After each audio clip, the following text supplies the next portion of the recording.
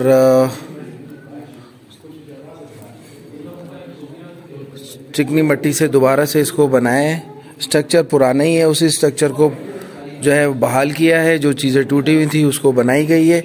और सबसे मेन चीज़ इस जगह की ये मेहराब है और ये कुछ कब्रें हैं जो मिली हैं। पहले हम मेहराब को देखते हैं। ये वो जगह है जो बिल्कुल ऐसी मिली है और इसको थोड़ा सा तामीर करके जो है इसकी थोड़ी बहुत रिपेयरिंग की हुई है। और ये वो जगह है मेहराब, जिस ज़मीन जैसे थी नीचे उसको वैसे ही रखा गया है और बिल्कुल सादा रखा गया है। कब्रें हैं।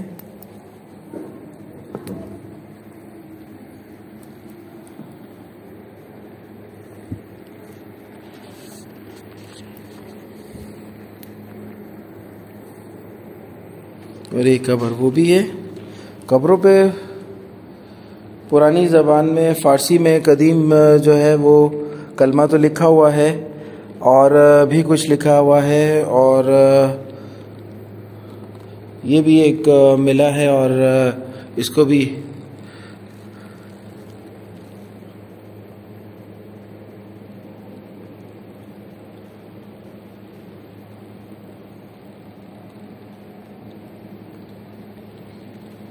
ये इसकी आई थिंक के प्रॉपर लिखाई है जो ओरिजिनल फॉर्म में है और ये बाद में उसको लिखा गया है।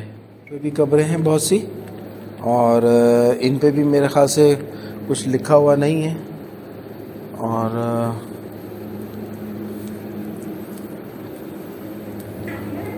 सिलसिला है, कब्रें हैं।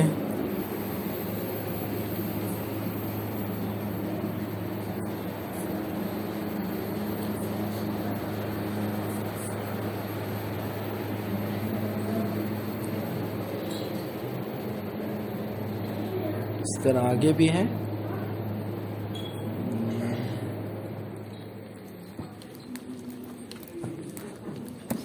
मस्जिद बहुत ही खूबसूरत है। इसकी तासीर और इसके यहाँ थोड़ा सा वक्त गुजारें तो आपको ऐसा महसूस होगा कि ये इन कब्रों में से जो हैं वो बहुत से बुज़ुर्गान दीन भी लग रहे हैं जिन्होंने उस ज़माने में इल्म फैलाया होगा, रिप्रेजेंट किया होगा अहले बैत को। सारा दिन लोगों का यहाँ पर जो है वो तांता बंदा रहता है। लोग दूर दराज से आते हैं और यहाँ पर वक्त गुजारते हैं।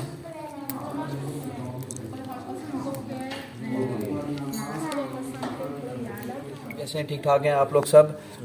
मेरा नाम हसन है। मैं अज़द भाई के वसीले से आप लोग को इस मस्जिद के बारे में कुछ बताना चाहता हूँ। ये मस्जिद जो है तकरीबन 800-900 साल पुरानी है। इसके बानी एक बाप और बेटा थे। इसमें बानियों शेख कमालुद्दीन, शेख कमालुद्दीन और शेख जमालुद्दीन जिन्होंने ये मस्जिद यहाँ पे बनाई। वो जब ये मस्जिद बनाते हैं, ये मस्जिद एक शहर के बीच में होती है जहाँ पे लोगों का आना जाना होता है। तो यहाँ पे एक रेत का तूफान आना आहिस्ते आहिस्ते कुछ टाइम के लिए शुरू हो जाता है। तो लोग जो है यहाँ के आगे पीछे के जो लोग हैं वो यहाँ पे थोड़ा थोड़ा अपना घर छोड़ के जाने लगते हैं। लेकिन ये मस्जिद यहीं पे रहती है। वो जो बाप और बेटा होते हैं वो भी इस रेत के तूफान में वो ये मस्जिद छोड़ के नहीं जाते हैं। वो ये रेत के तूफान में यहीं मस्जिद के पीछे उनकी कब्र है, वो यहीं पे रह जाते हैं, मस्जिद को छोड़ के नहीं जाते हैं। ये मस्जिद तकरीबन 400-500 साल रेत के बीच में रहती है। फिर एक पेशेंट होता है, उसको कैंसर होता है दिमाग का, वो हॉस्पिटल में होता है। उसको ख्वाब आता है कि तुम इस मस्जिद में जाके दुआए कुमेल पढ़ो, तुम्हें शफा नसीब होगी। तो वो जब तहकीकात करता है बोलता है कि भाई यहाँ पे एक ऐसी मस्जिद है। तो जब यहाँ पे आते हैं तो देखते हैं यहाँ पे सिर्फ और सिर्फ रेत के नीचे एक मस्जिद का गुंबद नज़र आ रहा है। तो वो इलेक्ट्रिक सिटियों के पास जाता है। वो बोलता है कि मुझे यहाँ पे लाइट वाइट लगानी है, मेरे को यहाँ पे मस्जिद में दुआए कुमेल पढ़नी है। तो जब KFC वाले आते हैं यहाँ पे मस्जिद के आगे पीछे लाइट वाइट लगाने के लिए, तो जब लाइट लगाते हैं खोदने के लिए तो देखते हैं ये दीवार की सुतूनें हैं। तो फिर उस टाइम से इसको मस्जिद को 35-40 साल पहले इस मस्जिद को ज़मीन के नीचे से आहिस्ते आहिस्ते आहिस्ते खोद खोद के निकाला गया। फिर यहाँ पे इस मस्जिद की दोबारा से नई तरीके से कंस्ट्रक्शन शुरू की गई। अभी बहुत से लोग इस मस्जिद में आते हैं, सेहतियाब हो रहे हैं, शफा पा रहे हैं। ये भी जो है इस मस्जिद के खादिम है। 4 साल यहाँ से 4-5 साल से इस मस्जिद के खादिम है। जो भी यहाँ पे आता है उसको रहनुमाई करते हैं, इस मस्जिद के बारे में पूरी डिटेल उनको बताते हैं। मौला इनको सलामत रखे। और पीछे कच्ची कब्रें हैं, हाँ वो किन की है भाई? वो 25 से 23 बंदों की कब्रें हैं। वो इस जब पता लगाया गया कि ये कब्रें किसकी हैं तो वहाँ पे पता चला कि वो जो है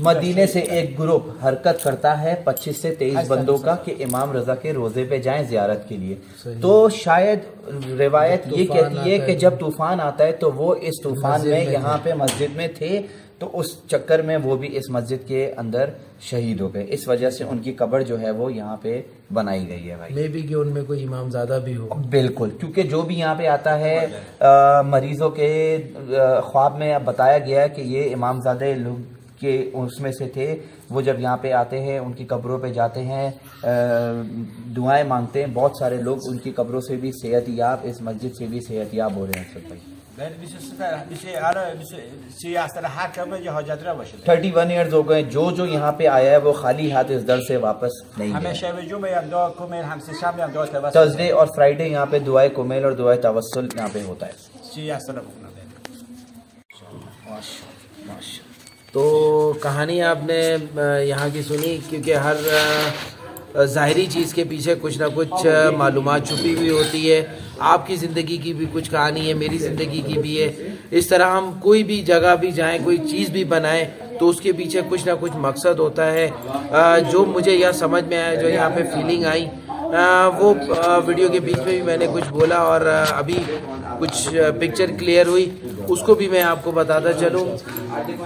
यहाँ पे कोई इमामजादे हैं जो नामालूम है, जो यहाँ पे मदफूम है अहले बैत में से, और ख्वाब में आकर बताना और बाप बेटे का यहाँ पे एक मस्जिद बनाना, ये एक पूरी कहानी है जो स्टेप बाय स्टेप चली है। और जैसे कि मैं आपको बोल रहा था कि बाप बेटे का यहाँ बनाना और 2 से 3 कब्रें जो है वो अलग से होना और बाकी कब्रें एक साथ होना, यानी कि चंद फासले पर, ये एक मिस्ट्री है और यहाँ के लोगों ने काफ़ी हद तक तो डिस्कवर कर लिए। मुझे उम्मीद है कोई ऐसा अहले नज़र आएगा जब वो इनकी शनाख्त भी करेगा और इनके बारे में भी बताएगा।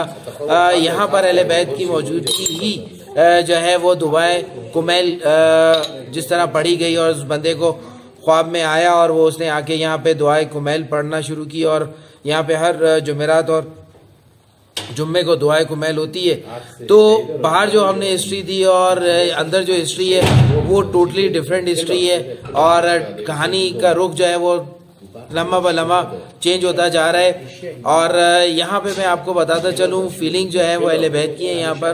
और जब यहाँ पर आते हैं तो यहाँ पर ऐसा मालूम होता है कि जैसे ये लोग जो है यहाँ कई दिन जो है यहाँ पर रहे और आहिस्ता आहिस्ता जो है वो इस दुनिया फानी से वो जाते गए। जो जाता गया, जो जिंदा था वो उसकी कब्र बनाता गया और इस तरह जो है वो ये कब्रें बनी। और जो आखिर में रह गया उसका क्या हुआ ये अहले नज़र ही कोई बताता जाएगा। मेरी अकल तो इतना काम करती है। और यहाँ पर जो आपको आएंगे फीलिंग होगी और ये जो जगह जो है वो बहुत मुजर्रब जो बोली जाती है वो इसीलिए बोली जाती है कि यहाँ जब से लोगों का आना जाना शुरू हुआ है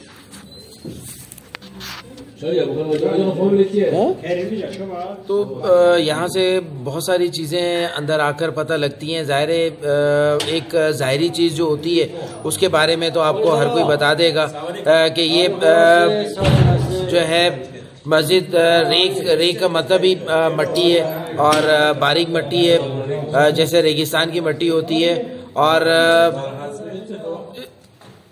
से ये मट्टी के तले दबी हुई थी, यानी कि मस्जिद रेग जो दबी हुई मट्टी से निकाली गई हो, इसकी ये मीनिंग भी हम लेंगे। मस्जिद में डिफरेंट सेक्शंस बनाए गए और क्योंकि ये मस्जिद उस दौर में जब ये मट्टी के तूफान में आई तो उससे पहले यहाँ मस्जिद के डिफरेंट सेक्शंस बन चुके थे। यहाँ पे मालूम होता है कि सराय नुमा बने हुए थे, मेन मस्जिद थी, उसी के अहाते में और सैन में जो है ये सराय बने हुए थे, जहाँ पे काफले इस रास्ते से जब गुजरा करते थे तूस जाने के लिए तो यहाँ रुका करते थे और उनके लिए जगह भी और बाहर भी हमने देखी। इसी तरह के जो मस्जिद के अंदर ये डिपार्टमेंट्स बने, जैसे ये डिपार्टमेंट है, इस सराय जो मैं कह रहा हूँ ये बने हुए थे और लोग यहाँ ठहरा करते थे। इत्तफाक से मैंने जो है बलूचिस्तान जाते हुए, यानी कि बलूचिस्तान में मैंने जो है वो उथल से विंदर से उथल जाते हुए मैंने वो मट्टी का तूफान 1-2 बार अटेम्प्ट किया है। तो मुझे अंदाज़ा है कि जब मट्टी हवा में उड़ती है तो वो कितनी बुलंद होती है और कितनी स्पीड से जारी होती है कि आगे की चीज़ भी आपको नज़र नहीं आती। तो मैं वो अटेम्प्ट कर चुका हूँ। अगर इस तरह का तूफान हो और ज़ाहिर एक मस्जिद है, सहन है, आहिस्ता आहिस्ता वो मट्टी भी ज़ाहिर ट्रैवल करती है, हवा के साथ भी करती है और ज़मीन से भी मट्टी जो है वो हवा उसको उड़ा रही होती है।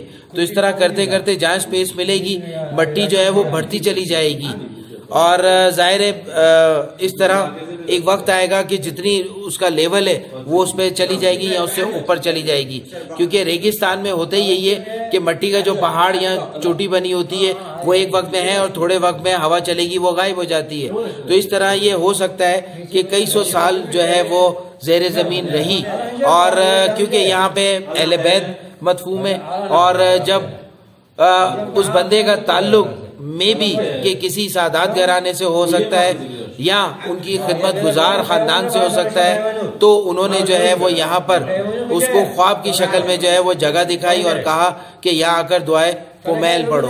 दुआए कुमैल क्या है चीज़? जहाँ तक दुआए कुमैल का ताल्लुक है, इराक में नजफ शहर के अंदर एक ज़ियारत है हज़रत कुमैल इब्ने ज़ियाद की, जो शागिर्द हैं और सहाबी हैं मौला अली के। मौला अली ने जो है वो कुमैल इब्ने ज़ियाद को जो है वो दुआए कुमैल जो है वो तालीम फरमाई थी और इसलिए फरमाई थी कि मौला अली ने जो है वो कुमैल से सवाल किया था कि अल्लाह ने मुझे इतना इल्म दिया है, लोगों ने मुझसे पूछा नहीं, जितना मेरी ख्वाहिश थी कि मैं लोगों को बताऊं उतना लोगों ने जाना नहीं। तो उस पर जो है वो मौला ने जब सवाल किया कुमैल से तो उन्होंने बोला कि मुझे कुछ ऐसी चीज़ तालीम फरमाए जो आगे मैं लोगों को सिखा सकूं। तो उस पर जो है वो मौला अली ने दुआए कुमैल उनको सिखाई थी, फिर उन्होंने वो लिखी थी और फिर आज तक जो है वो लोग पढ़ते हैं। इसलिए कुमैल इब्ने ज़ियाद जो है वो मशहूर है और वो दुआ यहाँ पर आई। इसका मतलब है कि अहले बैत यकीनी तौर पर जो है यहाँ पे मौजूद है, मे भी के बीबियाँ भी हों और इमाम ज़ादगान भी हों, क्योंकि जो काफिला बताया जाता है कि जो मदीने से निकला था और तूस की तरफ जा रहा था, ये वो गुमनाम सिपाही हैं जिनकी अभी जो है वो शनाख्त नहीं हो सकी। पर मुझे इतना यकीन है कि आइंदा आने वाले वक्तों में इनके भी नाम आ जाएंगे, उसी तरह जैसे चल अख्तरान के नाम आहिस्ता आहिस्ता जाहिर होते जा रहे हैं। जैसे ही इनके नाम की जाहिरियत आएगी वो भी जाहिर हो जाएगा और फिर डेटा हमारा भी और आप लोगों का भी और ईरान गवर्नमेंट का भी डेटा कंप्लीट होना शुरू हो जाएगा। आ गए, इन्होंने बहुत खिदमत की, हमें सबको कहवा भी पिलाए। तो मैं आगे इन्फॉर्मेशन दे रहा था कि ये मस्जिद में बहुत सारे सिस्टम नज़र आते हैं मुझे। थोड़ी सी मैंने आपको हिस्ट्री बताई और थोड़ी सी जो है मैं और बताना चाहूँगा क्योंकि आ रही है मेरे पास, तो मैं पॉइंट से पॉइंट जोड़ता जा रहा हूँ और आपको एक क्लू पे क्लू देता जा रहा हूँ, शायद आपकी जहानत या इल्म में इजाफा हो जाए।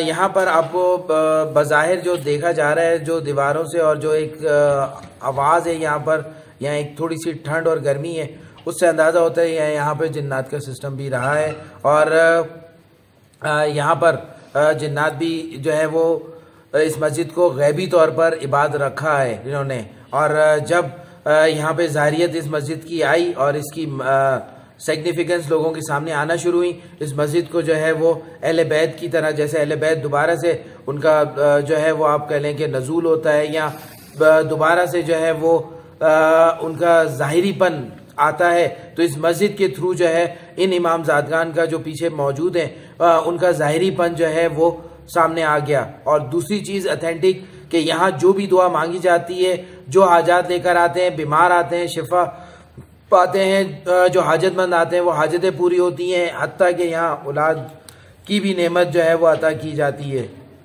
तो लोग यस के मैंने अक्सर लोगों से इस जगह का नाम सुना और यहाँ की जो अफादियत थी, इसकी सिग्निफिकेंस थी, वो यहाँ आकर पता लगी। क्योंकि अहले बैत को जितना हम स्टडी कर रहे हैं, जितना जर्नी ऑफ फेथ अहले बैत के लिए आगे से आगे बढ़ता जा रहा है, उसी तरह अहले बैत जो है जर्नी ऑफ फेथ के लिए रास्ता खोलते चले जा रहे हैं। तो ये वो सिग्निफिकेंस है और इस जगह पे जरूर आइएगा, ज्यादा दूर नहीं है यस से। रेक सिटी है, दोबारा से मैं एड्रेस बताता हूँ। यस से तकरीबन 25 किलोमीटर के फासले पे हाईवे से अंदर आएंगे, हाईवे पे फिरोजाबाद लिखा हुआ है, फिरोजाबाद से जैसे ही अंदर आएंगे हार्डली 1 किलोमीटर पर जो है वो रिजवान शहर आबाद है, या रिजवान शाह भी मैंने लोगों से सुना है यह आबाद है। वहीं पे आप पूछेंगे मस्जिद रेक कहाँ पर है, इसका पुराना नाम जो है वो मौजू मर्द है, मौजू मर्द पुराना नाम है, और अब नया नाम इस शहर का जो है वो रिजवान शाह रखा गया है। और ये बहुत प्यारी मस्जिद है, थोड़ी ढलान में है, और यहाँ आए आपको ज़हनी सुकून भी मिलेगा। और जितने भी लोगों ने मुझे दुआओं के लिए कहा है, अभी मैं आखिर में दुआ करूंगा उनके लिए भी। अस्सलाम वालेकुम।